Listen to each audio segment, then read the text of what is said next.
안녕하십니까. 주일 아침 대우 강북교회 형제자매님들 또 뵙게 돼서 감사가 됩니다. 오늘 또 이렇게 귀한 시간 또 하나님께서 우리에게 허락해 주셨는데요. 하나님 말씀 가운데 또 우리에게 주시는 또 하나님의 교훈의 내용들 함께 생각하고 마음판에 새기는 그런 귀한 시간이 되었으면 좋겠습니다. 함께 기도하시겠습니다.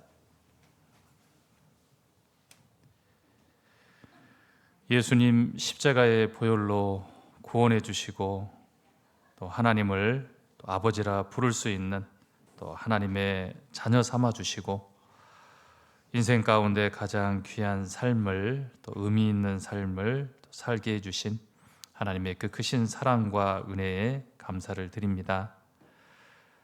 하나님의 자녀들 항상 마음속 깊이 예수님의 십자가의 사랑이 있습니다.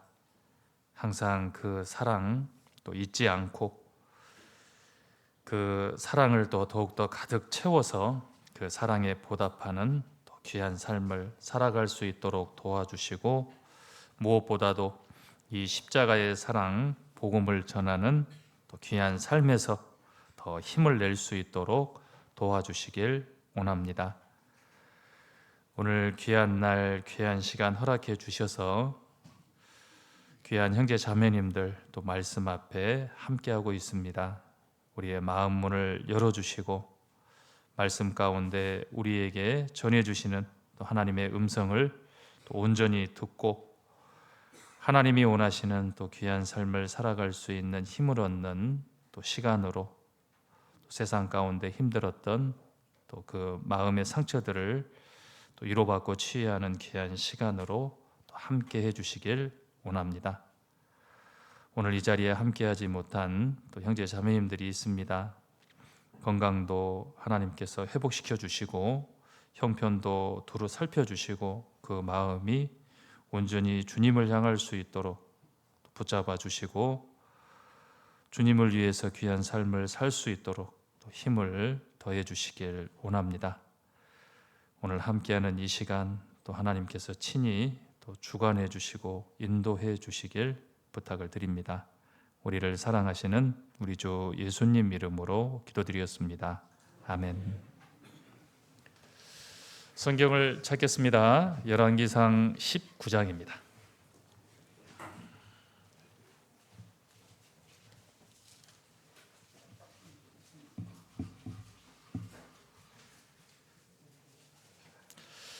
열왕기상 19장 1절부터 4절까지 말씀을 찾겠습니다. 구약 성경 549페이지 정도 되겠습니다.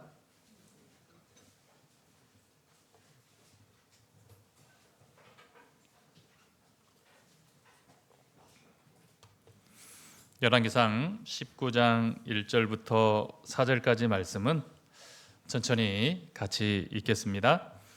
아합이 엘리야의 무릇 행한 일과 그가 어떻게 모든 선지자를 칼로 죽인 것을 이세벨에게 고하니 이세벨이 사자를 엘리야에게 보내어 이르되 내가 내일 이맘때에는 정녕 내 생명으로 저 사람들 중 한 사람의 생명 같게 하리라. 아니하면 신들이 내게 벌 위에 벌을 내림이 마땅하니라 한지라. 저가 이 형편을 보고 일어나 그 생명을 위하여 도망하여 유다에 속한 브엘세바에 이르러 자기의 사환을 그곳에 머물게 하고 스스로 광야로 들어가 하루길쯤 행하고 한 로뎀나무 아래에 앉아서 죽기를 구하여 가로되 여호와여 넉넉하오니 지금 내 생명을 취하옵소서. 나는 내 열조보다 낫지 못하니이다 하고. 오늘은 열왕기상 19장 1절부터 쭉 전해지고 있는 전해주신 그 내용을 중심으로 또 하나님이 우리에게 주시는 교훈의 내용들을 함께 살펴보고자 합니다. 열왕기상 이제 19장에 엘리야의 이제 모습이 이렇게 기록이 되어 있는데요. 엘리야는 구약을 대표하는 선지자입니다. 그리고 하나님에 대한 아주 열심히 아주 특심했던 그런 선지자고, 그리고 엘리사의 스승이었고, 그리고 하나님이 이렇게 회리바람을 일으키셔가지고 산채로 하나님께 이렇게 올라갔던 그런 이제 선지자가 엘리야 선지자입니다. 구약의 많은 선지자들 중에서 아주 대표로 또 하나님께서 소개하고 있는 선지자니까 굉장히 위대한 선지자잖아요. 그리고 마태복음 17장에 보면 예수님이 이 변화산에 이렇게 산에 올라가셨을 때요, 그때 이제 모세와 이렇게 엘리야가 예수님과 함께하는 이제 그 모습을 이렇게 보게 되잖아요. 베드로와 야고보와 요한을 데리고 이렇게 올라가실 때, 그때 이제 모세는 가나안 땅에 들어가지 못하고 이렇게 죽었던 그런 이제 하나님의 일꾼이었고, 엘리야는 산채로 하나님 앞에 섰던 일꾼이었고, 그래서 이제 모형으로 이렇게 보여주신 겁니다. 그래서 모세는 죽었지만 다시 부활해서 주님과 함께하는 모습으로, 엘리야는 주님 오실 때 산채로 또 주님과 함께하는 모습으로 이렇게 보여주신 어떤 그런 내용이 이제 마태복음 17장에 기록이 되어 있는데요. 그만큼 중요한, 또 그렇게 귀하게 쓰임 받았던 선지자가 엘리야입니다. 그런데요, 열왕기상 19장 1절부터 이렇게 쭉 기록되어 있는 4절까지 같이 말씀을 이렇게 읽었는데요, 그 내용 안에는 이제 그런 모습이 없잖아요. 그렇게 위대한 선지자도, 엘리야도 길을 잃어버린 어떤 그런 때가 열왕기상 19장에 이렇게 기록이 되어 있습니다. 길을 잃어버리고 하나님이 주신 이제 사역지를 떠나게 되고, 또 하나님이 주신 사명을 포기하고, 또 이렇게 로뎀나무 아래서 죽기를 구하잖아요. 어떤 또 자신을 또 포기하고 죽기를 구하는 어떤 그런 모습이 열왕기상 19장에 기록이 되어 있습니다. 이 모습을 또 통해서 하나님께서 우리에게 또 교훈해 주시는 또 귀한 내용들이 있습니다. 하나님은 이렇게 사람을 지으실 때 완전하게 완벽하게 지으시지 않았잖아요. 정말 하나님을 향한 어떤 열심이 있고 또 그 귀한 삶을 살고 있지만, 또 때때로는 우리도 길을 잃을 때가 있을 수 있습니다. 엘리야가 길을 잃었던 것처럼. 그리고 다시 이제 엘리야가 하나님이 주신 어떤 그런 사역지로 또 그 사명 가운데 이제 돌아오는 그 여정이 19장에 기록이 되어 있습니다. 그래서 하나님의 자녀들, 또 그리스도인도 때때로 길을 잃을 수 있다. 길을 잃었을 때 또 엘리야가 다시 돌아왔던 것처럼, 또 이 돌아왔던 그 여정들을 좀 살펴보면서요, 하나님이 이끌어 가시는, 또 하나님이 하시고자 하시는 그 일 가운데 돌아오는 그 여정 가운데 어떤 모습으로 또 어떤 길을 찾아서 또 우리가 하나님이 인도해 가시는 그 삶의 길 가운데 또 돌아와야 될지를 또 함께 생각해보는 그런 시간이 됐으면 좋겠습니다. 이제 먼저는요, 엘리야가 이렇게 길을 잃었습니다. 왜 엘리야가 길을 잃었을까? 몇 가지 좀 생각을 해보면, 열왕기상 18장에 보면 이제 갈멜산에 이스라엘 백성들이 우상에 빠져가지고요,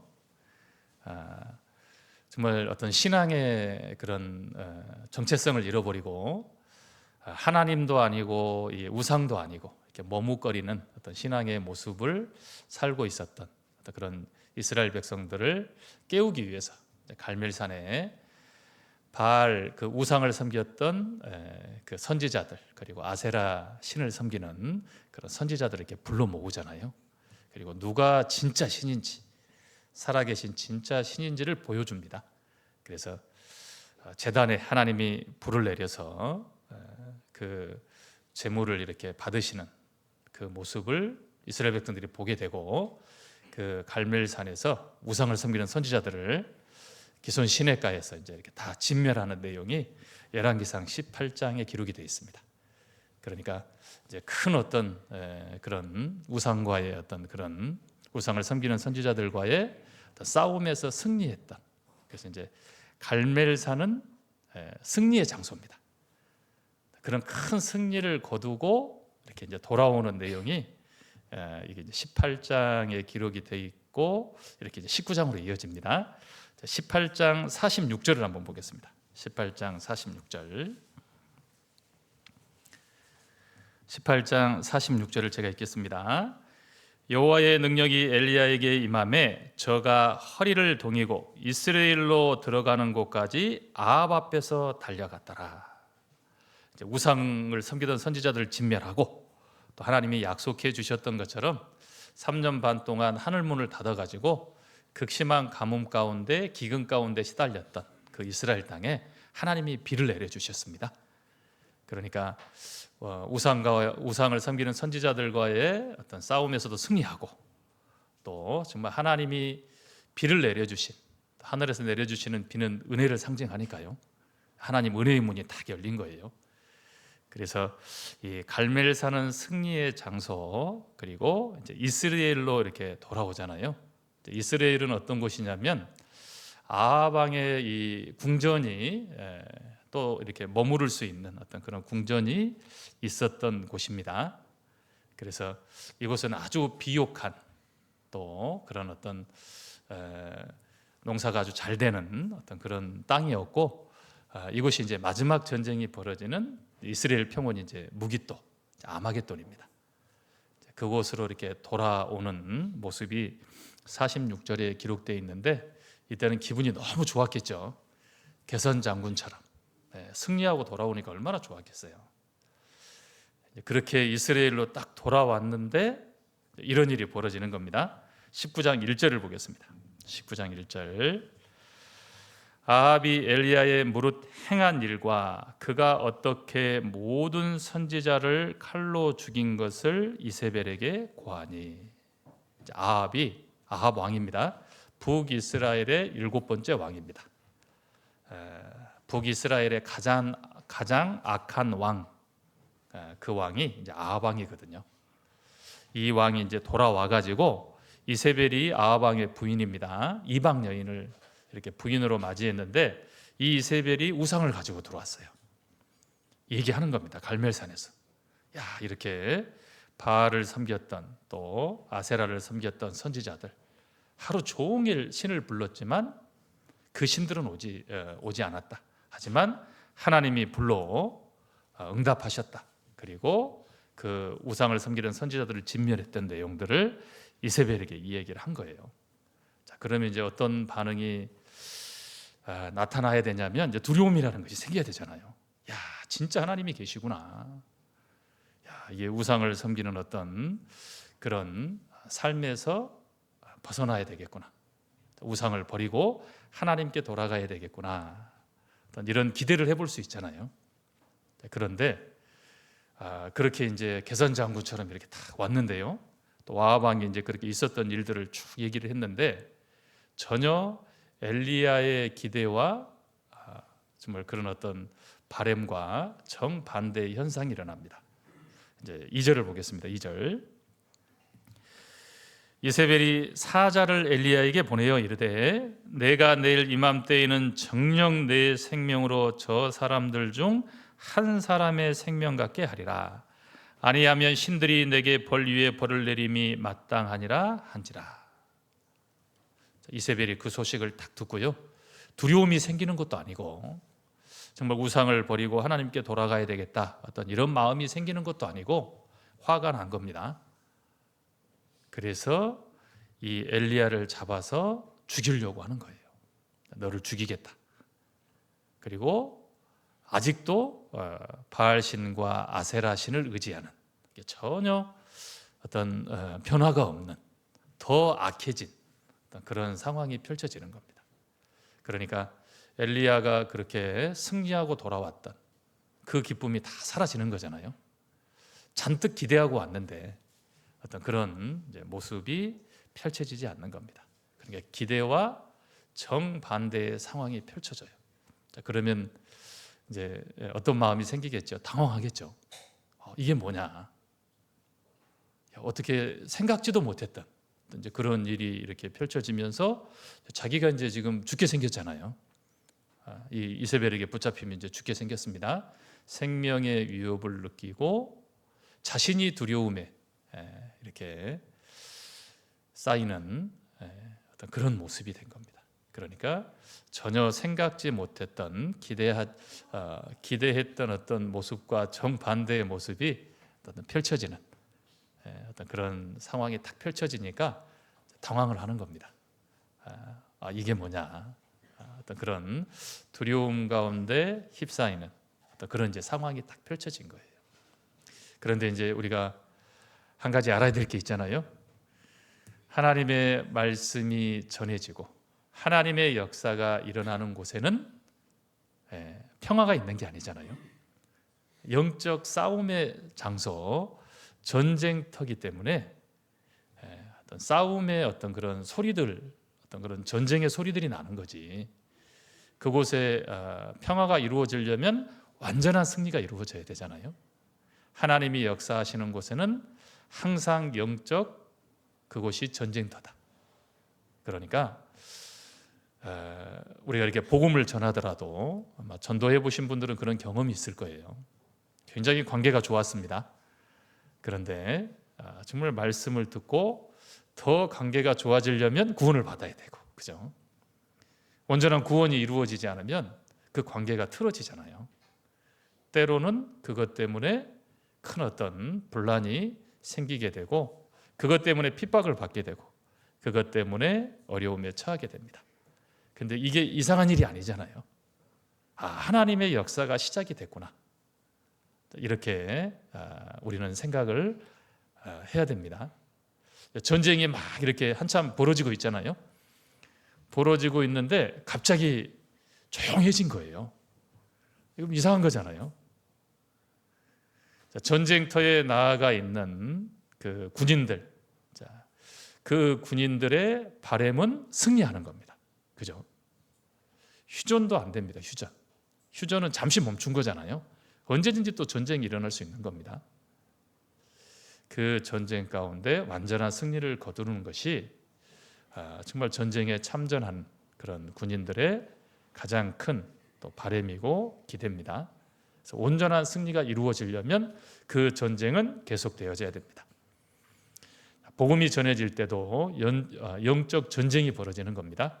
그러니까 항상 우리 안에는 이제 그런 어떤 각오 또 예산을 가지고 있어야 돼요. 이 말씀이 전해졌을 때 내가 생각했던 것처럼 온전한 구원이 이루어지면 완전한 승리가 되지만 어떤 그런 구원의 길 가운데 나아가는 그런 과정이라면 분명히 핍박이라는 것이 어떤 문제라는 것이 생길 수 있다. 그것을 우리가 딱 어떤 그런 예산을 딱 가지고 있으면 당황하지 않을 수 있잖아요. 그런데 어떤 그런 예산을 세우지 않고 어떤 그런 마음을 갖지 않으면 엘리야와 같이 당황할 수 있습니다. 그러면 길을 잃어버릴 수 있어요. 하나님이 주신 그곳을 떠날 수도 있고 또 복음을 전하는 그런 사명 가운데 벗어나게 되고 결국은 또 자신을 포기하는 어떤 그런 삶의 모습이 될 수 있다는 것을 또 생각을 해보게 됩니다. 여기 잠깐 잡아놓으시고요. 마태복음 10장을 찾아보겠습니다. 마태복음 10장입니다.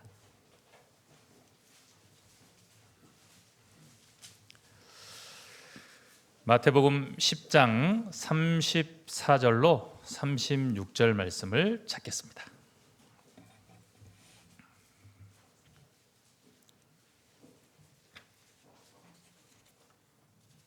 마태복음 10장 34절로 36절입니다.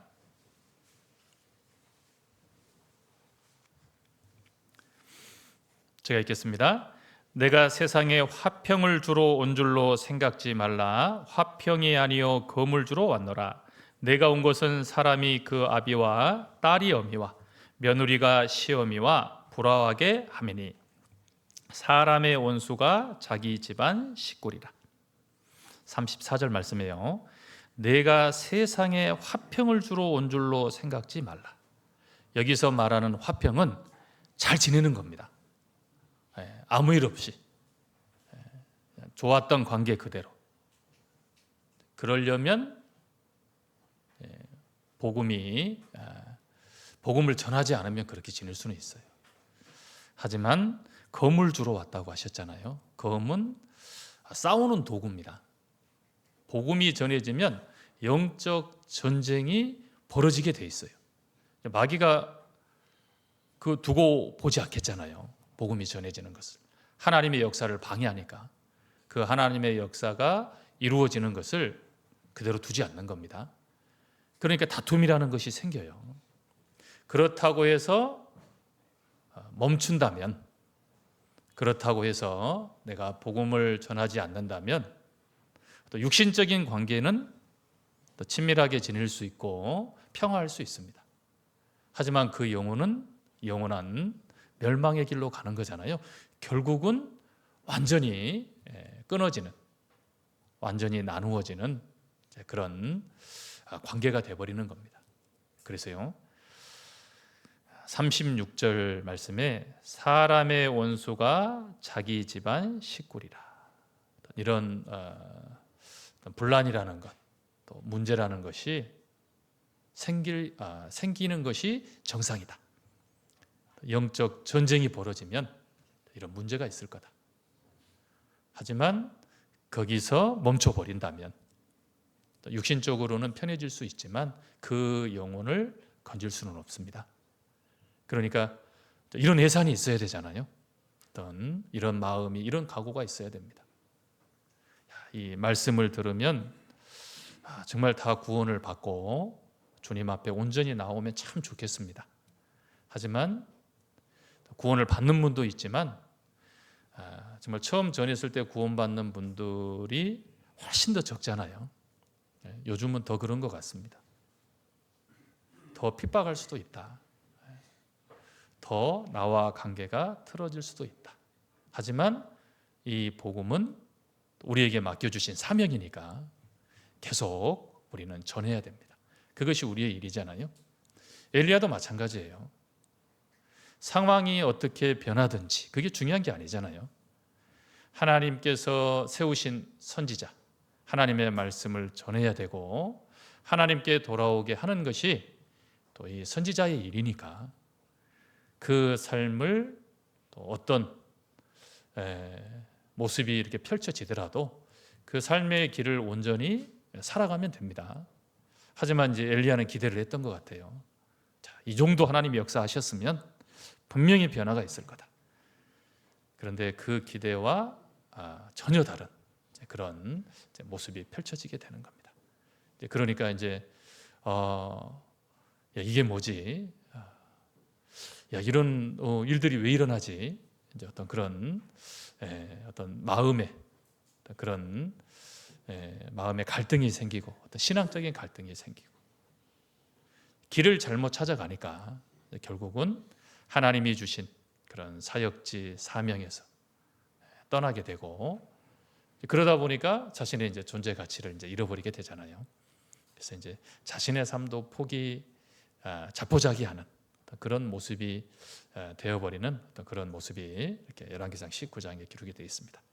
첫째는 기대했던 어떤 그런 결과가 나타나지 않으므로 길을 잃어버린 그런 엘리야의 모습을 또 우리가 좀 발견할 수 있겠습니다. 그리고 다시 열왕기상 19장으로 돌아가겠습니다.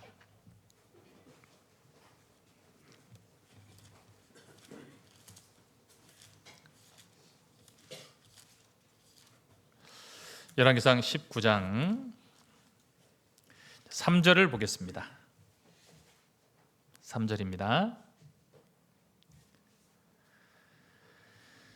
저가 이 형편을 보고 일어나 그 생명을 위하여 도망하여 유다에 속한 브엘세바에 이르러 자기의 사환을 그곳에 머물게 하고, 이 상황이 딱 펼쳐지니까요.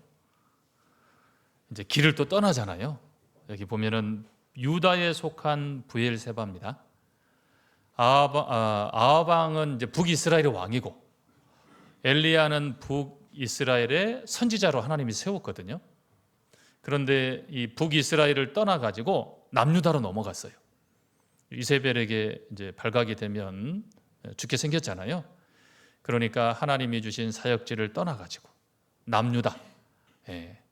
이때는 이제 분단되어 있던 그런 상황이었기 때문에 남유다는 또 다른 나라잖아요. 예. 그곳으로 내려와 가지고 부엘세바, 남유다에서도 제일 또 아래쪽에 있는 그곳으로 도망을 친 겁니다. 그래서 이스라엘에서 이 부엘세바까지 약 한 160km 정도 된다 그래요.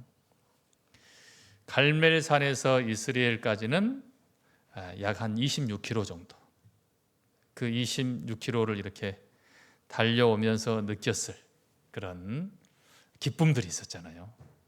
그런데 막상 이스라엘에 가봤더니 자기가 기대했던 어떤 그런 모습은 펼쳐지지 않고 도리어 이제 생명의 위협을 느끼고 자기를 잡아 죽이려고 하는 어떤 그런 상황을 맞이하게 되고 다시 떠나가지고 남유다의 부엘세바까지 160km나 되는 판 길을 이렇게 내려옵니다. 이때 마음은 어땠을까? 이게 완전 패잔병이잖아요. 도망자의 신세입니다. 어떤 그런 위협에서 두려움에서 멀리 벗어나기 위해서 남유다 부엘세바까지 내려왔습니다. 자, 엘리야가 왜 이렇게 됐을까? 좀 두 번째 모습을 좀 생각을 해보면 18장은 갈멜산에서 승리했던 삶의 모습이 이렇게 엘리야의 모습이 기록이 되어 있잖아요. 근데 18장 내용도 보면 갈멜산에서 정말 하나님 편에 섰던 사람은 엘리야밖에 없거든요. 우상의 편에 섰던 사람은 아합 왕, 그리고 바알 선지자 450명, 아세라 선지자 400명. 굉장히 힘이 세잖아요. 엘리야 편도 아니죠. 그리고 이제 머뭇거리는 이스라엘 백성들 전혀 도움이 안 돼요. 이스라엘 백성들은 그죠? 엘리야 혼자. 그리고 저 강한 세력들, 그 세력을 맞아서 아주 힘있게 거기서 대결을 하잖아요. 당당히 나아가는 겁니다. 그 힘이 어디서 왔냐? 여기 보면은 열왕기상 18장 37절 한번 보겠습니다. 37절.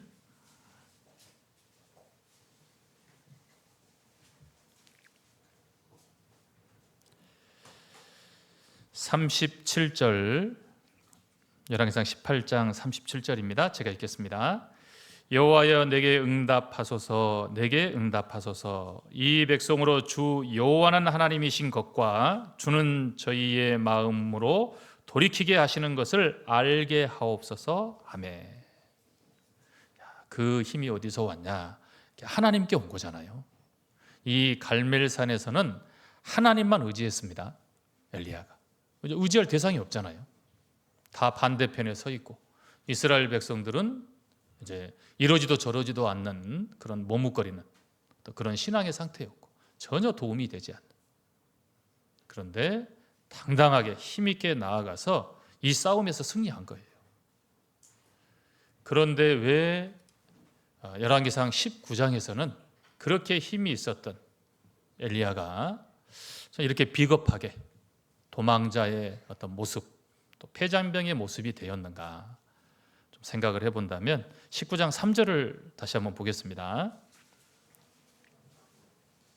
19장 3절입니다.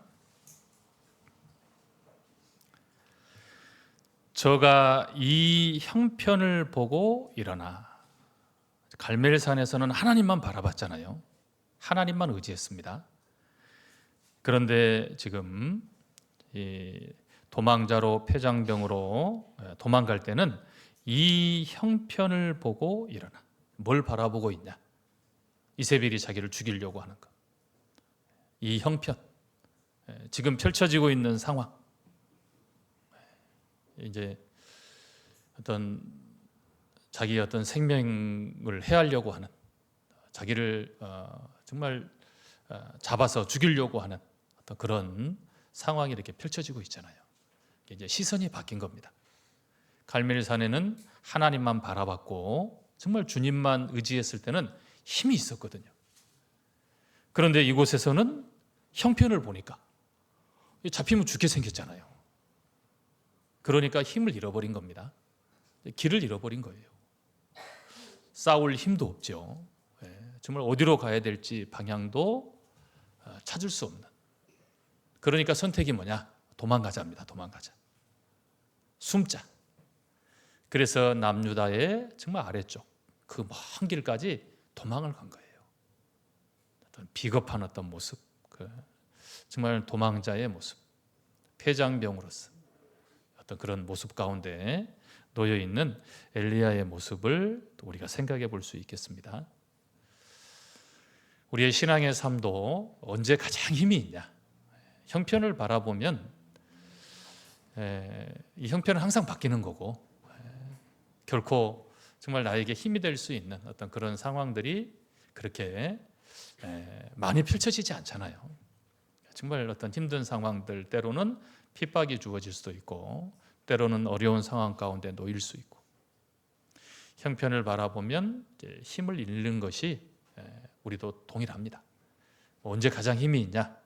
정말 하나님만 바라보고 주님을 의지하고 나아갔을 때 그때 힘이 있는 거잖아요.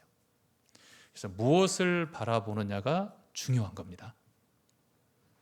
신앙의 힘은 무엇을 의지하느냐, 무엇을 바라보고 나아가느냐 여기에 따라서 신앙의 힘이 달라진다. 내가 정말 힘이 없는 삶을 살고 있다. 그러면 분명 나도 엘리야처럼 의지하는 것 바라보는 그 시선이 바뀌어 있을 수 있습니다. 무엇을 바라보고 무엇을 의지하고 살아가는가 한번 돌아볼 필요가 있습니다. 시편 72편을 찾아보겠습니다. 여기 잠깐 잡아놓으시고요. 시편 72편입니다.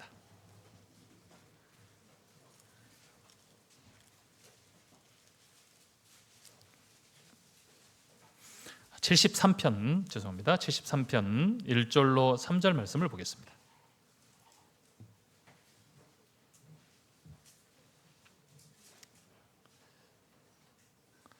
시편 73편 1절부터 3절까지 말씀을 보겠습니다. 73편 1절부터 3절까지 말씀을 제가 읽겠습니다. 하나님이 참으로 이스라엘 중 마음이 정결한 자에게 선을 행하시나 나는 거의 실족할 뻔하였고 내 걸음이 미끄러질 뻔하였으니 이는 내가 악인의 형통함을 보고 오만한 자를 질시하였음이로다. 시편 73편을 기록했던 이 기자는요, 정말 하나님 믿음 안에서 살아가는, 그죠? 정말 정결하고 신실한 사람에게 복 주시는 것이 하나님이 약속하신 거고 또 하나님이 하시는 일이잖아요. 그런데 이제 실족할 뻔한 겁니다. 왜 실족할 뻔했냐면 3절 말씀이에요. 이는 내가 악인의 형통함을 보고 오만한 자를 질시하였음이로다. 악인이 잘 되는 겁니다. 그러니까 부러워지는 거예요. 하나님도 모르고 또 어떤 세상의 방법을 동원해서 살아가는 사람들 보니까 너무 잘 돼요. 사업도 잘 되고 또 건강해요. 나는 아픈데, 나는 그렇게 어떤 세상 가운데 이뤄놓은 것이 별로 없는데, 자녀들도 정말 다 잘 되어가고, 이것을 보면 야 나는 뭐냐 어떤 이런 마음이 들 수 있잖아요. 그러면 힘을 잃는 겁니다. 그것이 부러우면 나도 그렇게 살고 싶은 그런 유혹을 받게 되잖아요. 악인의 형통함을 보고 뭘 바라보고 있냐? 하나님도 모르고 세상의 방법을 동원해서 그렇게 악하게 살아가는 사람들이 형통하는 거예요.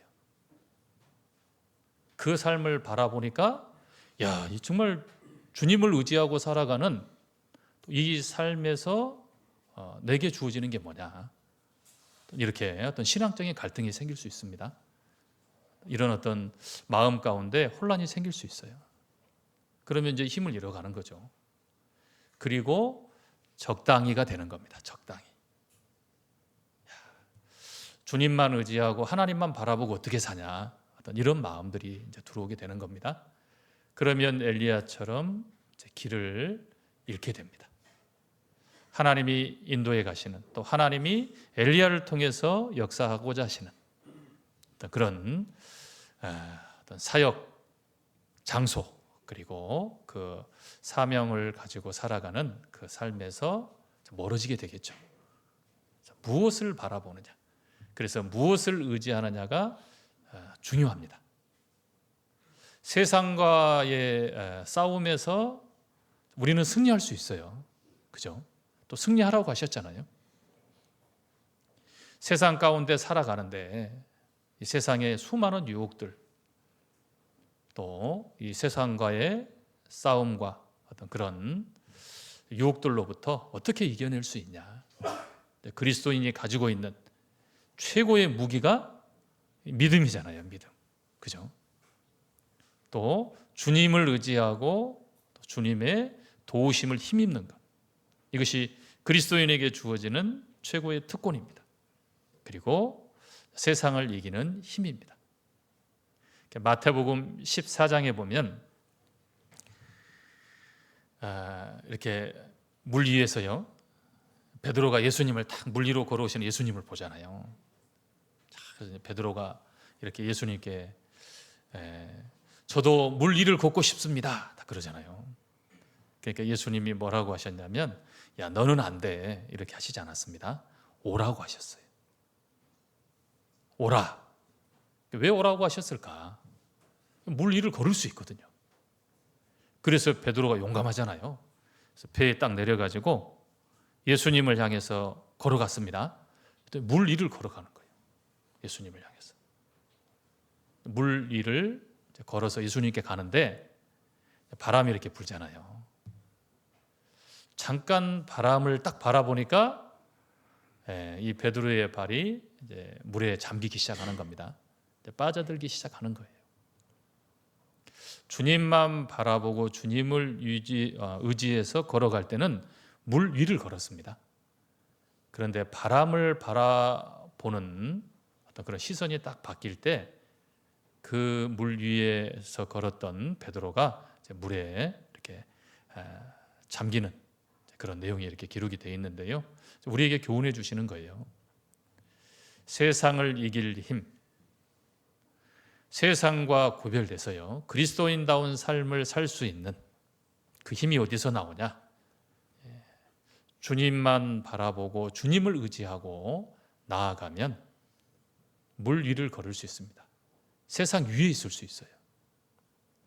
하지만 형편을 바라보고 주변을 바라보고 환경을 바라보면 세상 가운데 잠기게 됩니다. 구별된 어떤 삶을 살지 못하게 되고 승리하는 삶에서 점점 멀어지게 될 겁니다. 우리에게 교훈해 주신 거예요. 우리도 물 위를 걸을 수 있습니다. 그래서 베드로에게 예수님께서 오라고 하신 거예요. 와라. 주님만 의지하고 주님만 바라보면 우리도 세상 위를 걸을 수 있다. 그래서 이제 요단강에 이렇게 이스라엘 백성들 가나안 땅에 들어갈 때 요단강을 통과해서 이렇게 들어가야 되잖아요. 그때도 뭐라고 하셨냐면, 언약궤를 맨 제사장들의 발이 요단강에 잠기면, 홍해는 길을 내주시고 걷게 하셨지만 요단강에는 발을 집어넣어야 됩니다. 그래서 요단에 들어서라고 말씀하셨어요. 발을 내디뎌야 돼요. 오라고 했으니까 가야 되잖아요. 머뭇머뭇하고 있으면 물 위를 못 걷는 겁니다. 요단강에 발을 집어넣지 않으면 요단강의 길은 만들어지지 않습니다. 그것이 우리의 신앙의 삶의 모습이다. 걸어야 됩니다. 발을 내디뎌야 되고, 그러려면 시선이 바뀌면 안 된다. 그리스도인, 무엇을 바라고 살아가는가? 이제 고린도전서 15장 19절에요. 우리가 바라는 것이 이생뿐이면 가장 불쌍한 자라고 그랬잖아요. 불쌍한 자. 세상에서 잘 되고 정말 원하는 것을 이루고 세상에 주어지는 것이 전부다. 그러면 그리스도인의 삶을 살 필요가 없죠. 세상 사람들이 살아가는 삶의 모습으로 살아가면 될 겁니다. 하지만 그리스도인들은 그것을 또 소망하고 또 그것을 바라고 또 살아가는 사람들이 아니죠. 주님 만날 날이 있으니까. 어떤 환경이 주어지더라도 어떤 형편이 또 나에게 펼쳐지더라도 그런 가운데 살아가더라도 자, 중요한 게 뭐냐? 바람이 불든지, 그죠? 또 엘리야에게 이세벨이 군사들을 보내가지고 자기를 잡아서 죽이든지 이런 게 중요한 게 아니고 정말 주님을 의지하고 주님만 바라보고 살아가는 것. 그 삶이 가장 귀한 삶이잖아요. 그리고 그 삶을 살고 있다면 정말 자랑할 것이 있는 거예요. 주님 앞에. 그죠? 이런 어려운 환경이지만 이런 힘든 상황이지만 저는 주님을 의지하고 주님이 내게 주신 주님의 역사 가운데 함께했던 삶을 살았습니다. 이게 얼마나 큰 하나님께 기쁨이 되고 정말 귀한 삶의 모습이 되잖아요. 그것이 하나님의 백성들 또 하나님의 일꾼들 하나님의 자녀들의 삶이 되어야 된다.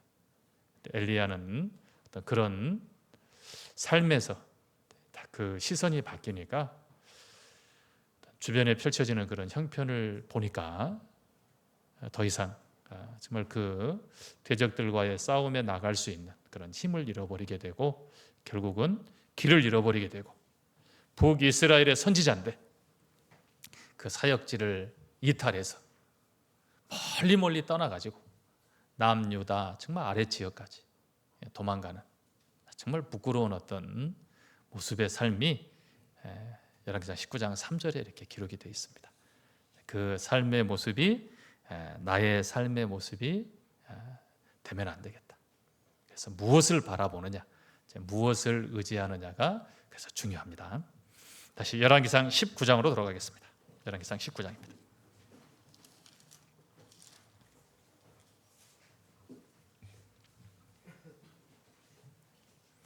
열왕기상 19장 4절 말씀을 보겠습니다. 그렇게 이제 부엘세바에 갔잖아요. 부엘세바까지 도망을 갔습니다. 4절 스스로 광야에 들어가 하루길쯤 행하고 한 로뎀나무 아래 앉아서 죽기를 구하여 가로되 여호와여 넉넉하오니 지금 내 생명을 취하옵소서 나는 내 열조보다 낫지 못하니이다 하고 부엘세바에서요 스스로 광야에 들어가 함께 왔던 사안도 따라오지 못하게 하고 광야로 들어갔습니다. 광야는 아무것도 없는 곳이잖아요. 스스로 그곳에 딱 가가지고 로뎀나무 아래에 앉아서 이제 죽기를 구하는 거예요. 나는 살 가치가 없다. 나는 아무것도 할 수 없다. 사역지를 떠나고 하나님이 주신 사명도 포기하고 그렇게 멀리 살 길을 찾아서 떠나왔는데 결국은 자신의 존재 가치도 잃어버린 겁니다. 그러니까 이제 자신을 이렇게 포기하는 모습이 여기 4절에 기록이 되어 있어요. 여기서 야 엘리야가 왜 이렇게 됐을까 또 하나 좀 생각을 해본다면 4절에 보면 스스로라고 되어 있습니다. 스스로. 누가 부엘세바에 가라고 했냐? 누가 광야에 가라고 했냐? 이게 스스로라고 되어 있잖아요. 스스로. 누구 때문에가 아니고 누가 이렇게 막 밀어가지고 쫓아내서가 아니고 스스로 광야에 들어가. 스스로입니다. 스스로. 자신을 평가하는데요. 누가 평가하냐? 제일 정확한 평가는 하나님이 하시는 거잖아요. 그죠? 근데 스스로 자신을 평가하는 거예요. 그래서 이게 4절에 보니까요. 뒷부분에 나는 내 열조보다 낫지 못하니이다. 앞에 정말 하나님을 위해서 일했던 사람들과 비교해 보니까 자신은 전혀 어떤 비교 대상이 될 수 없는 그런 존재다. 자신의 존재 가치를 탁 잃어버린 거죠. 나는 가치 없는 사람이야. 나는 쓸모없는 사람이야. 나는 어떤 어떤 그런 어떤 가치가 없는 어떤 존재할 어떤 그런 목적이 없는 그런 사람이다라고 스스로를 평가합니다. 그러니까 이제 어떻게 되겠어요? 야, 나는 떠나야 돼. 이렇게 결론을 내리는 겁니다. 자, 우리의 가치는 누가 평가하시냐? 하나님이 평가하시는 거예요. 하나님. 사람의 몸값은 누가 정하는가? 했더니 이제 우스갯소리로 납치범이라고 하잖아요. 납치범. 또 보고 몸값을 정합니다. 그런데요, 이게 이제 되게 보면 성인들을 납치하는 경우는 별로 없잖아요. 뭐 일 시키려고 납치하는 경우는 있어도 몸값을 받으려면 아이들을 주로 이렇게 납치를 합니다. 근데 이제 아무 아이나 납치하는 게 아니죠. 돈을 많이 받으려면 부잣집 아이나 손자 납치해가지고 그 아이의 몸값이 어떻게 결정이 되냐? 이 아이가 잘생겼는지, 뭔가 좀 뛰어난 능력이 있는지, 공부를 잘하는지 이것으로 결정되는 게 아니죠. 부모 재산이 얼마냐, 그죠? 할아버지 할머니 재산이 얼마냐, 이것으로 결정이 되잖아요. 자, 우리도 마찬가지입니다. 자, 우리의 가치는 누구를 통해서 결정이 되냐면 하나님을 통해서 결정이 되잖아요. 우리를 값으로 사셨습니다. 무슨 값을 지불하셨냐? 하나님께서 예수님의 피값을 지불하셨어요. 예수님의 피값 얼마 정도 될까? 예수님은 하나님이 육신의 몸을 입고 오신 분인데, 그럼 예수님의 피는 하나님의 피와 같은데 세상에 아무리 많은 금은 보화를 가지고 온들 그 피 한 방울을 살 수는 없잖아요. 그 피값을 주고 그 피 전부의 값을 지불하고 우리를 구원해 내신 겁니다. 그것이 우리의 가치예요. 우리의 가치입니다. 그러니까 사람들하고 비교하면 안 돼요. 나는 못났어. 야, 나는 이것도 못해 저것도 못해. 내 형편은 이래. 이렇게 내 가치가 매겨지는 게 아니고 내 가치는 하나님을 통해서 주어지는 겁니다. 그 하나님이 예수님의 피값을 지불하시고 나를 구해내셨어요. 그리고 엘리야에게 선지자의 일을 맡기신 분이 누구냐? 하나님이 맡기셨잖아요. 아하방이 맡긴 게 아니고 이세벨이 맡긴 게 아닙니다. 하나님이 맡기셨어요. 가장 귀한 일입니다. 가장 귀한 삶의 모습이 되는 겁니다. 그래서요, 스스로, 이게 이제 제일 위험해요. 스스로. 이러니까 이렇게 해야 돼. 이것을 하나님 말씀을 통해서요, 또 교회 안에서 하나님의 뜻을 찾아서 이것이 결정이 되어야 되고, 그렇게 답을 찾아가야 되잖아요. 그래야 정답을 찾을 수 있습니다. 그런데 스스로 내 생각에는 이렇게 답을 찾으려고 하면 오답을 찾게 돼요. 오답. 길이 아닌 길을 가게 됩니다.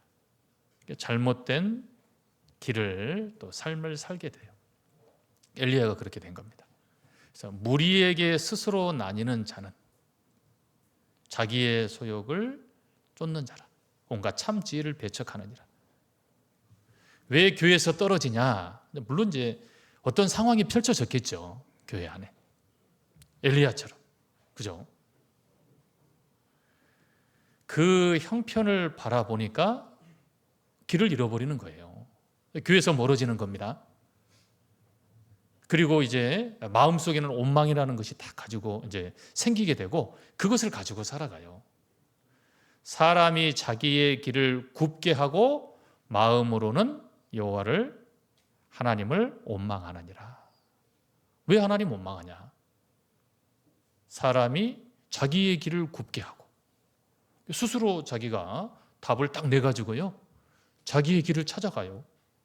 그리고 이제 그 길이 굽어지고 그 길 가운데 주어지는 여러 가지 어려움들이 이렇게 주어지니까 이제 하나님 원망해요.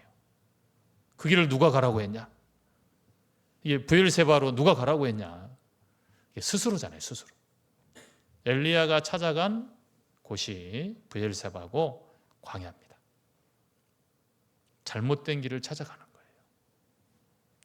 그래서 이제 교회 가운데도 여러 가지 일들이 있을 수 있어요. 우리의 개인의 삶에도 여러 가지 일들이 펼쳐집니다.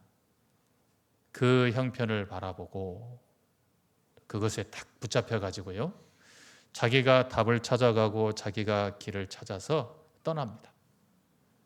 그리고 방황하잖아요. 이제 길이 아닌 곳으로 갔으니까. 그리고 그곳 안에 하나님이 주시는 평안이 있을 리가 없잖아요. 하나님이 주신 길이 아니니까. 그래 괴로운 거예요. 더 힘든 어떤 그런 마음을 가지고 살아가게 됩니다. 그러니까 원망해요. 자기 잘못된 어떤 선택을 뒤돌아보지는 않고. 우리의 어떤 모습이 그럴 수 있어요. 절대 스스로 판단하면 안 됩니다. 항상 하나님께 묻고 하나님의 뜻을 구하고 그렇게 가야 돼요. 그래야 길을 잃어버리지 않을 수 있습니다. 엘리야는 그렇게 하지 못했어요. 그래서 스스로 광야에 들어가서 스스로 판단을 하고, 야, 나는 살 이유가 없어, 이렇게 답을 정하고 하나님께 죽기를 구해요. 자, 교회 안에 여러 가지 모습들이 있습니다. 또 어떤 분은 이런 일에 쓰임을 받고 어떤 분은 저런 일에 쓰임을 받아요. 그런데 크고 작은 것은 없습니다. 우리 몸에 여러 가지 장기가 있고 여러 가지 신체 부위가 있잖아요. 그런데 어느 것 하나 쓸모없다, 이렇게 말을 한다면 그건 이제 틀린 말이 되는 거잖아요. 우리 이제 맹장, 주로 예전에는 그냥 맹장 뭐 그냥 사람들이 이야기할 때는 뭐 퇴화된 기관이다, 그렇게 이야기들을 많이 했거든요. 근데 지금은 이제 여러 가지 이제 연구를 통해서 우리 장기에 꼭 필요한 또 그런 부분이 이제 맹장, 충수다.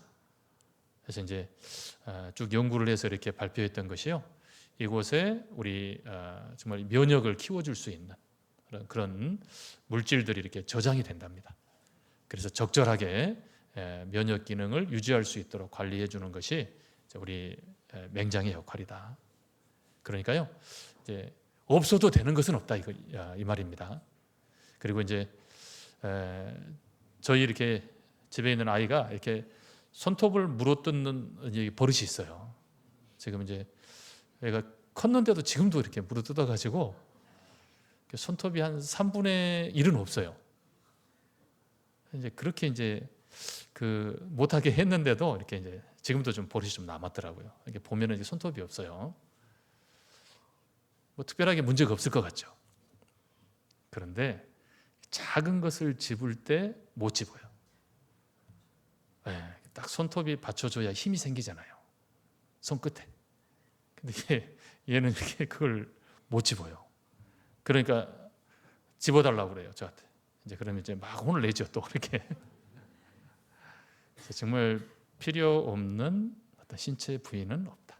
다 그 위치에 우리가 보였을 때는, 우리가 생각했을 때는 별 기능이 없는 것 같지만, 보이지도 않지만 그것이 있어야 정상적으로 우리 몸이 활동할 수 있는 겁니다.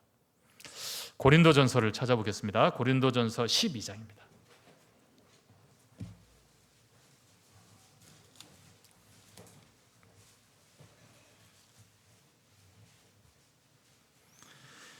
고린도전서 12장 22절부터 25절 말씀을 보겠습니다.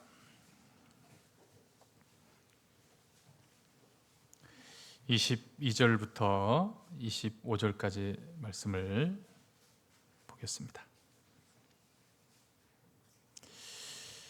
22절부터 25절까지 같이 읽겠습니다.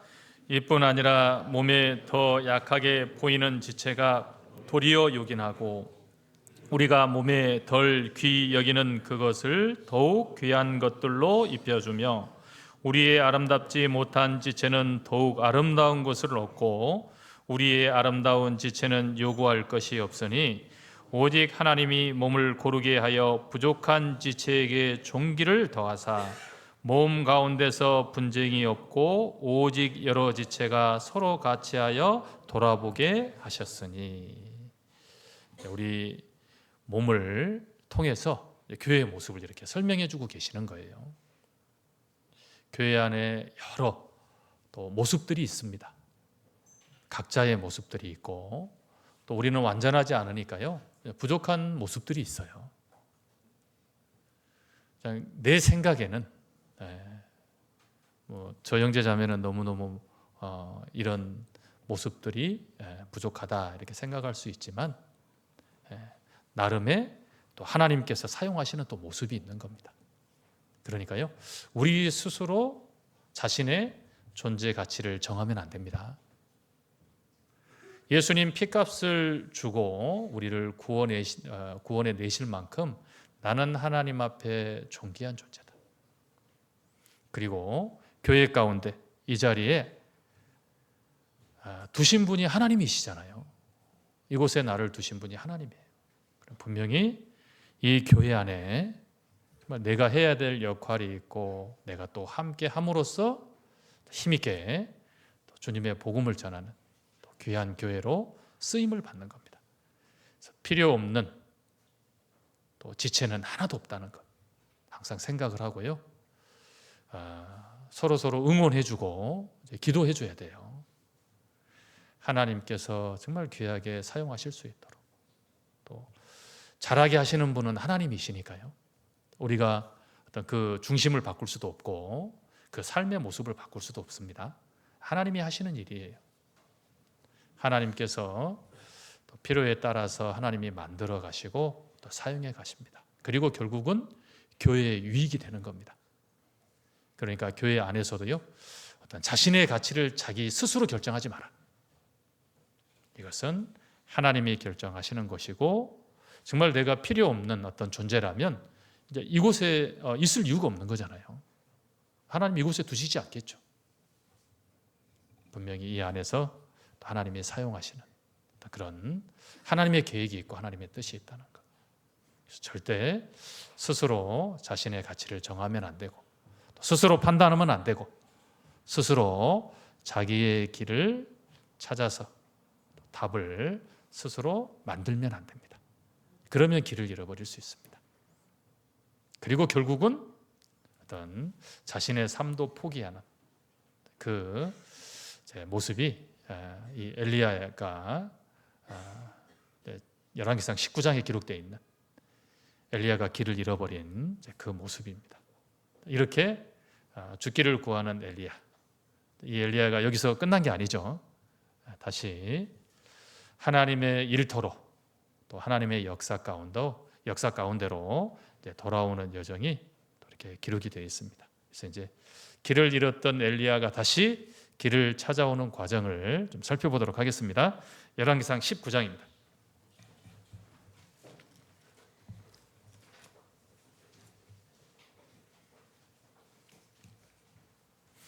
열왕기상 19장 5절부터 보겠습니다.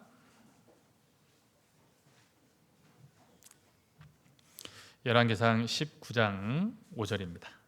제가 읽겠습니다. 로뎀나무 아래 누워 자더니 천사가 어루만지며 이르되 일어나서 먹으라 하는지라.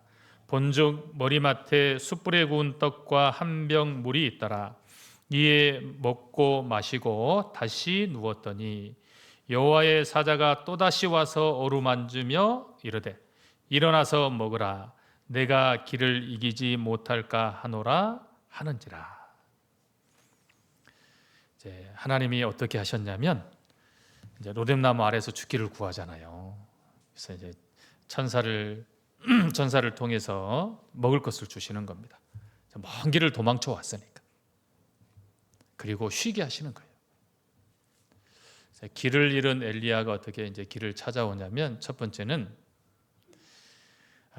영육간에 강건해야 됩니다. 그러니까요, 정말 마음은 있는데 몸이 안 따라주면 이 주님이 인도해 가시는 그런 길을 온전히 따르지 못하죠. 그래서 하나님이 주신 우리 몸, 이것도 내 것은 아니다. 이미 값으로 하나님이 사셨으니까. 그래서 정말 주님을 위해서 사용할 수 있도록 관리를 잘 해야 됩니다. 건강하게. 그래서 하나님께서 이제 우리 몸을 이렇게 막 슈퍼맨처럼 만드신 게 아니잖아요. 쉼이라는 것을 그래서 하나님 주신 거예요. 그래서 적절하게 또 쉴 땐 쉬고, 더 중요한 일을 위해서 또 우리 영혼도 계속 이렇게 일만 해가지고는 어떤 우리 영적인 어떤 그런 우리 신앙의 어떤 모습을 이렇게 관리할 수 없잖아요. 그러니까요, 잘 먹어야 돼요. 말씀 가운데 가까이 해야 되고, 육신의 양식도 잘 먹어야 되고, 몸에 좋은 것, 그죠? 안 좋은 것은 피하고, 우리 영혼의 양식도 잘 먹어야 됩니다. 몸에 좋은 것, 우리 영혼의 힘이 될 수 있는 것, 막 엉뚱한 것, 막 이런 거 잡다한 어떤 그런 내용들, 그런 어떤 지식들 막 집어넣지 말고, 정말 나의 영혼을 건강하게 할 수 있는 그런 말씀을 많이 먹어야 되고요. 우리 육신도 마찬가지입니다. 그렇게 하기 위해서 절제라는 게 필요한 거예요. 절제. 관리를 잘해야 됩니다. 육신이 피곤하면 졸게 되잖아요. 그죠? 힘을 낼 수가 없는 거예요. 그러니까요, 하루 24시간 나는 계속 움직여도 돼요. 이런 사람은 없잖아요. 하다 보면 에너지가 떨어져요. 그 다음날 해야 될 일이 있는 겁니다. 그런데 이것도 하고 저것도 하고 아주 바쁘게 하루를 보내요.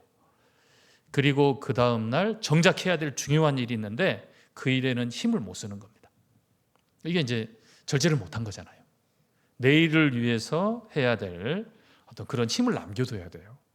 그러니까 꼭 필요하지 않는 일들은 좀 이렇게 정리를 좀 해야 되겠죠. 그죠? 다음으로 좀 미루고, 내일을 위해서. 그래서 이 토요일 날은 좀 일찍 이렇게 주무셔야 되잖아요. 주일날 또 말씀 가운데 또 함께 해야 될 시간들이 있으니까.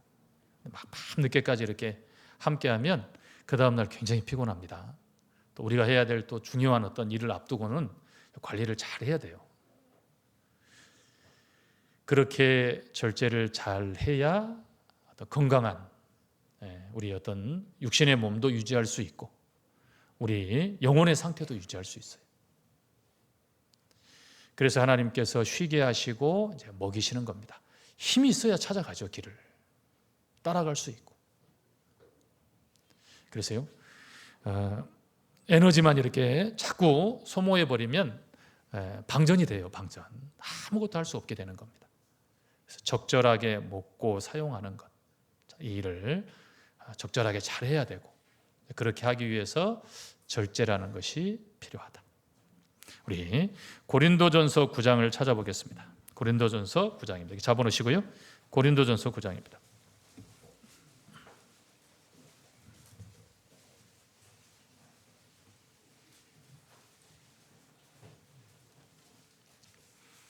고린도전서 9장 25절 말씀을 찾겠습니다.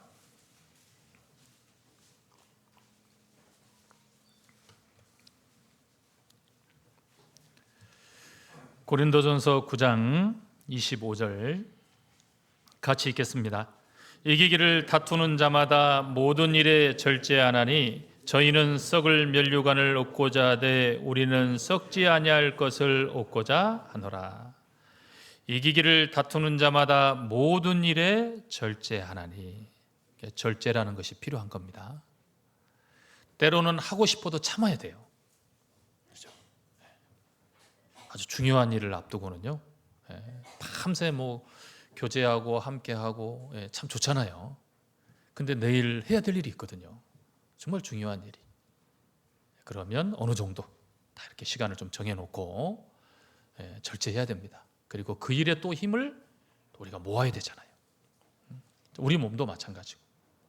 피곤하면 할 수 없으니까 잘 먹고 잘 쉬어야 된다. 그래서 영육 간에 관리를 잘 해야 됩니다. 그래야 정말 어떤 그런 정상적인 어떤 그런 컨디션으로 주님의 일을 행할 수 있어요. 그래서 먼저 하나님이 하신 일이 쉬게 하고 먹인 겁니다. 다시 힘을 낼 수 있도록. 열왕기상 19장으로 다시 한번 돌아가 보겠습니다. 열왕기상 19장입니다.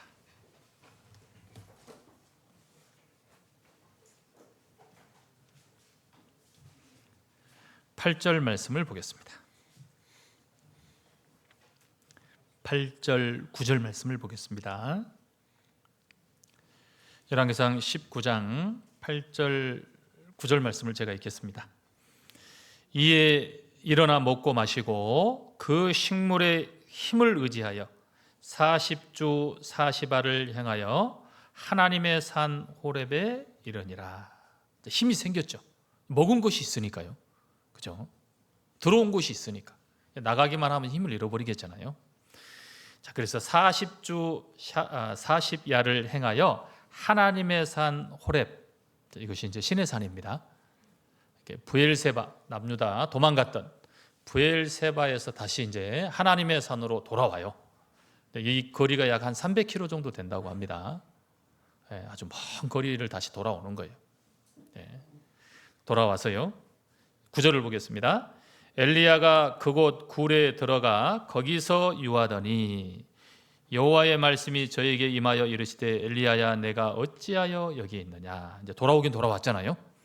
하나님의 산으로. 근데 9절에 보니까 엘리야가 그곳 굴에 들어가 거기서 유하더니, 그곳에 갔는데 어디로 찾아갔냐? 굴을 찾아간 겁니다. 굴은 이제 숨는 곳이잖아요. 숨는 곳. 이제 우리 좀 어떤 삶을 좀 이렇게 여기에 좀 생각을 좀 해보면 돌아오긴 돌아왔어요. 교회 가운데 방황하다가 돌아왔는데 이 엘리야가 굴에 들어간 것처럼 숨어서 사는 어떤 그런 삶을 또 살 수 있잖아요. 이게 이제 어떤 모습이냐? 자꾸 이렇게 형제자매들과 함께 교제하는 곳에서 이제 자꾸 뒤로 이제 멀어지고 조용히 왔다 조용히 가는 어떤 그런 모습이 될 수 있겠잖아요, 그죠? 아니 왔으면은 교제 가운데 그죠? 말씀 가운데 교회 가운데 함께 해야 되는데 항상 따로 있는 거예요, 따로 혼자 숨어서 교회 왔다가 그냥 피해서 이렇게 가고 없는 사람처럼 그렇게 어떤 생활하는 모습을 좀 생각해 볼 수 있어요. 이렇게 해서는 회복이 안 됩니다. 다시 그 길을 찾아올 수 없어요. 그래서 이제 하나님이 이렇게 말씀하시잖아요. 엘리야야 내가 어찌하여 여기 있느냐. 너 뭐하냐 굴 속에서. 그러니까 또 엘리야가 이제 막 얘기하는 겁니다. 제가 이렇게 막 열심히 주님을 위해서 살았는데요. 제가 저를 막 죽이려고 하고 그래서 제가 이렇게 지금 굴에 숨어 있습니다. 이렇게 이야기를 합니다. 그러니까 이제 11절에 하나님이 이렇게 말씀하셔요. 뭐라고 하시냐면 여호와께서 가라사대 너는 나가서 숨지 말고 나가서 여호와의 앞에서 산에 섰으라 하시더니 굴에 숨지 말고 나와서 너 여호와의 산 앞에 산에 섰으라. 그 하나님의 산 앞에 딱 서라. 앞으로 나와라. 그래야 이제 회복이라는 것이 돼요. 회복이라는 것이. 그러니까 교회 가운데 우리가 정말 힘을 다시 회복하려면, 힘을 얻으려면 앞으로 나와야 됩니다. 교회에 어떤 일이 있잖아요. 막 봉사 이렇게 해야 될 일이 있고, 그러면 함께 해주실 분, 그러면 조용히 있으면 안 되겠죠. 손을 번쩍 들어야 됩니다. 또 참여해야 되잖아요. 누구 전도하는데 또 함께 해주실 분 눈치 보지 말고, 그죠? 손 번쩍 딱 들고. 그리고 이제 우리 학예 수양회를 앞두고 있잖아요. 여러 가지 봉사가 있고 또 준비해야 될 일이 많습니다. 눈치 보지 말고, 누가 하는가 보자 이렇게 뒤로 숨지 말고 손 번쩍 들고 앞으로 나오면 돼요. 힘을 딱 얻어가는 겁니다. 하나님이 하나님의 산 앞에 나오라고 했어요. 산 앞에 딱 서야지 하나님의 빛을 받을 수 있습니다. 하나님의 빛. 그래야 어둠이 사라지겠잖아요. 하나님이 힘을 주시는 거예요. 힘을. 그래서 자꾸 뒷걸음질 치지 말고, 교회 가운데 안 보이는 장소 찾아가지 말고, 함께 교제하는 곳, 또 함께 정말 하나님의 역사를 위해서 수고하는 곳, 그 자리에 앞에 우리는 서야 됩니다. 그래야 힘을 하나님께서 더해 주시고 그 일을 행할 수 있도록 하나님이 함께 해 주십니다. 자, 그리고 이제 하나님이 함께하고 계신다라는 것을 엘리야에게 하나님이 알려주셨습니다. 너와 함께하시는 하나님을 느끼게 해주셨어요. 그런데 이제 어떻게 그것을 느끼게 해주셨냐면 11절부터 보겠습니다.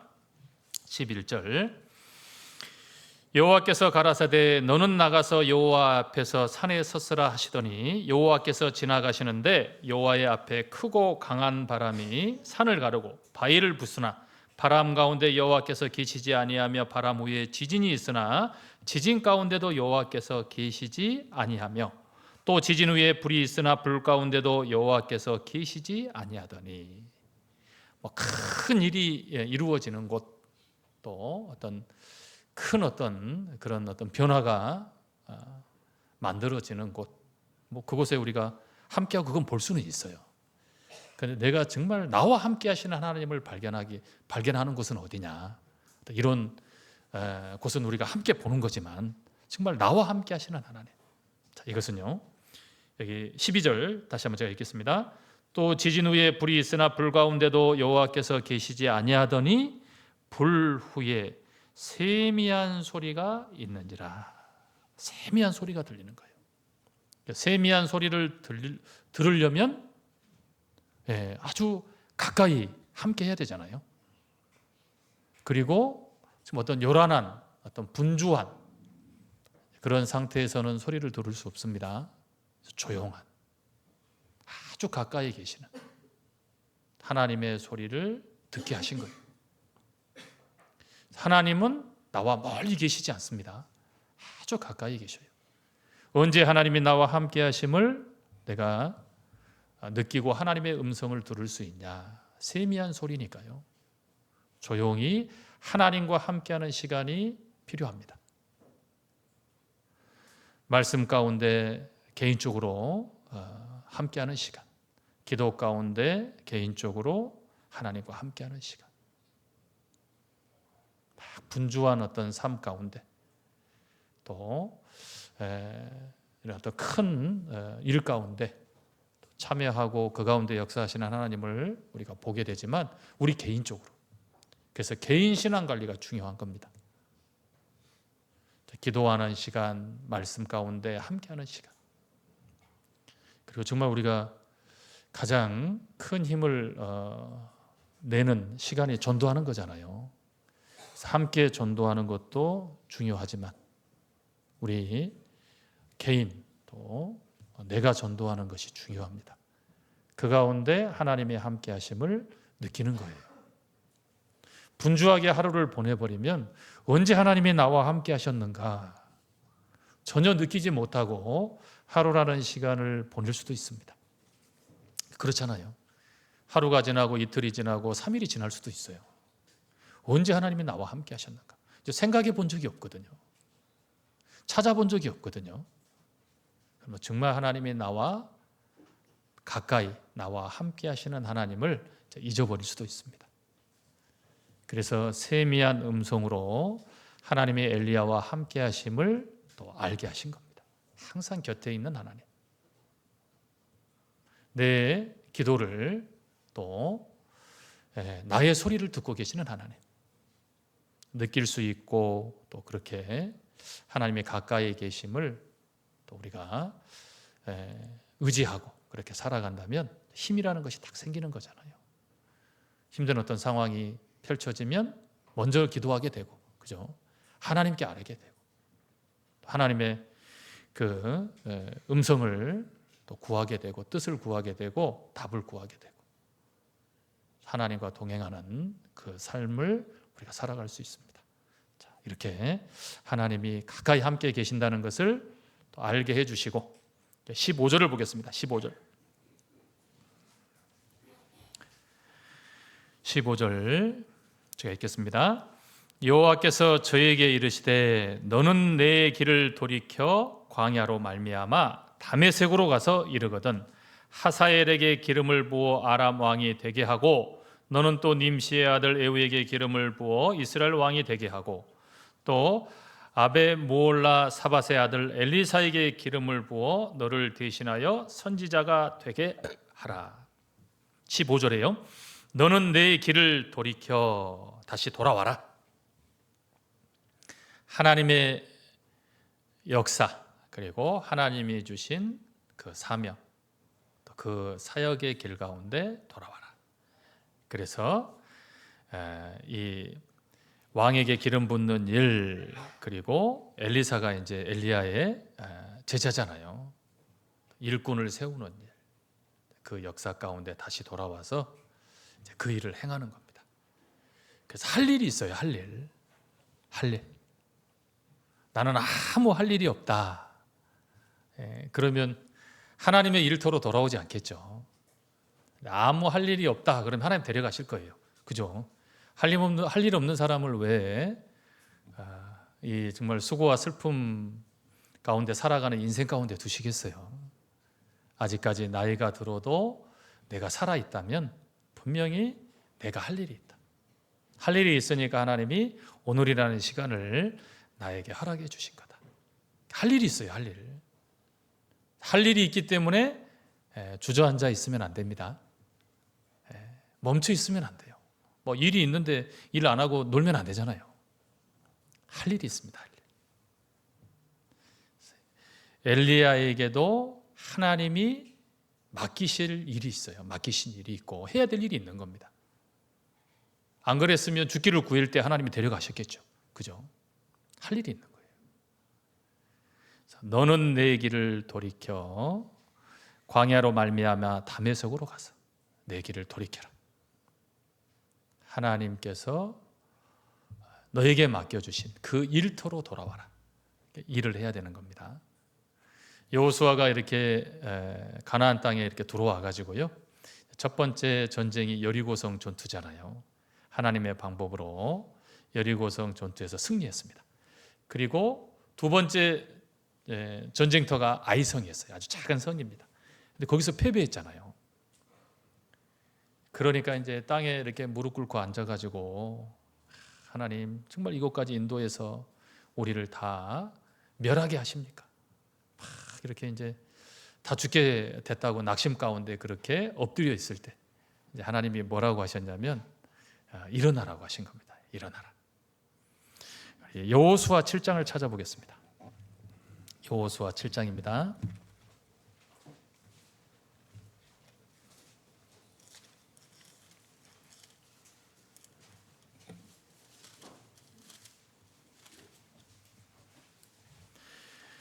여호수아 7장 10절 말씀을 보겠습니다.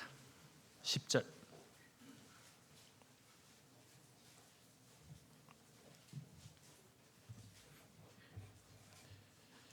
여호수아 7장 10절입니다.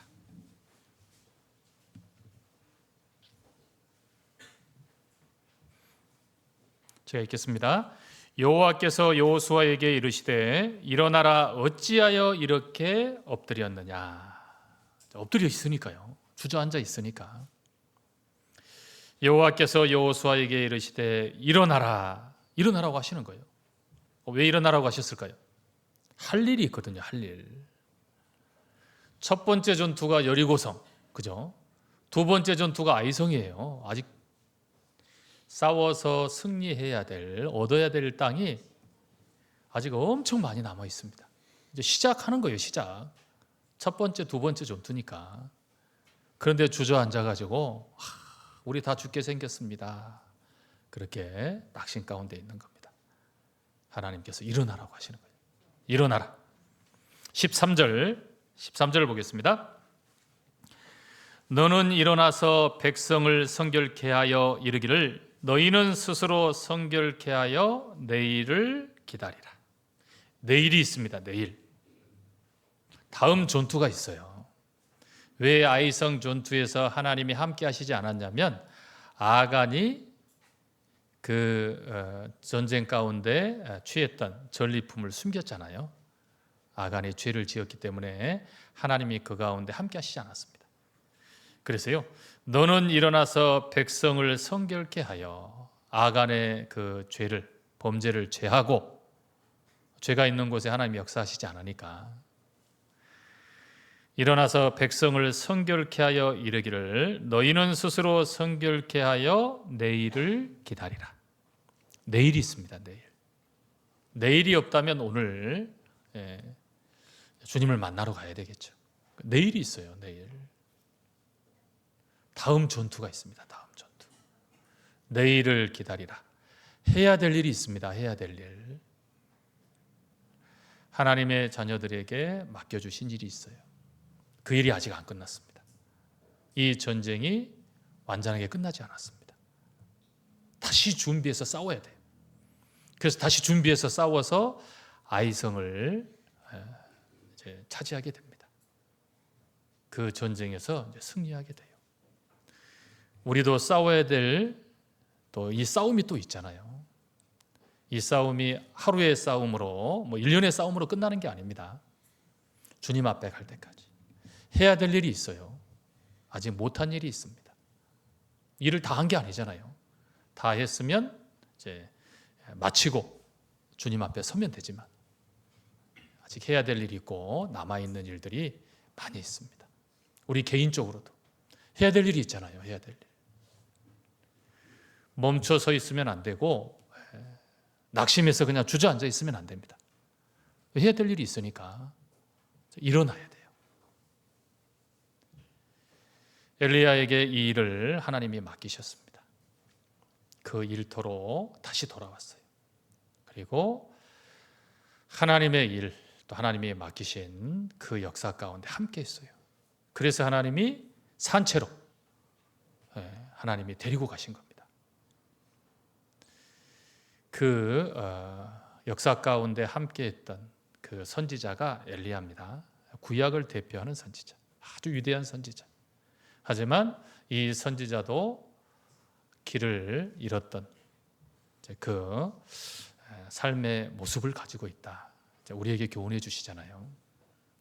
길을 잃었다고 끝이 아니다.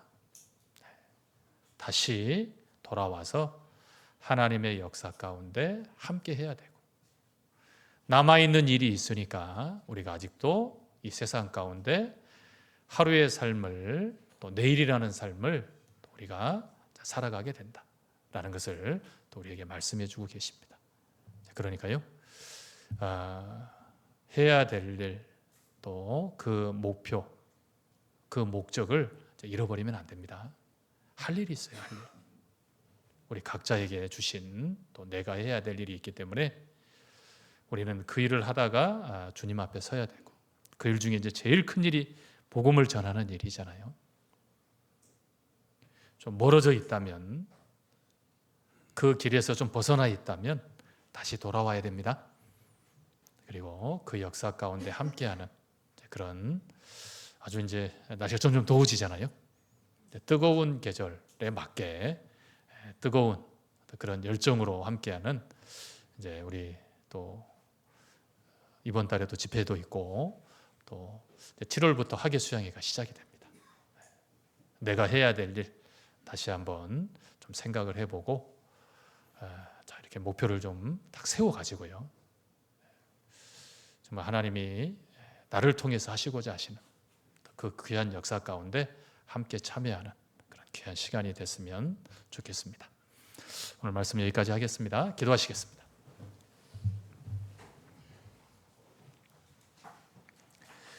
하나님 감사합니다. 오늘 귀한 시간 또 귀한 말씀을 주시고 또 하나님의 귀한 뜻을 또 알아가게 해주심에 감사를 드립니다. 하나님의 자녀들 또 어떤 형편 가운데 또 어떤 어려움이 있더라도 항상 하나님의 함께 하심을 또 저희들 잘 알고 있습니다.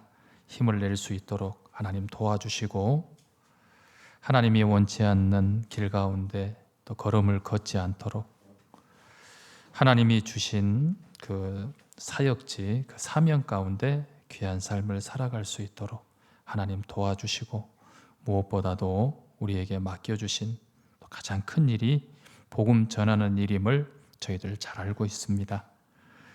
6월 또 집회 그리고 학예 수양회 전도해야 될 영혼들 다시 한번 돌아보고 또 힘있게 전도하는 또 귀한 날이 될 수 있도록 하나님 함께 해주시고 또 우리 가운데 구원 얻고 정말 하나님을 찬양하는 또 귀한 날을 맞이할 수 있도록 하나님의 크신 능력으로 역사해 주시길 부탁을 드립니다. 이후의 시간도 하나님 은혜 가운데 또 하나님의 또 귀한 뜻을 또 알아가는 귀한 시간으로 또 함께 해주시길 부탁을 드립니다. 우리를 사랑하시는 우리 주 예수님 이름으로 기도드렸습니다. 아멘.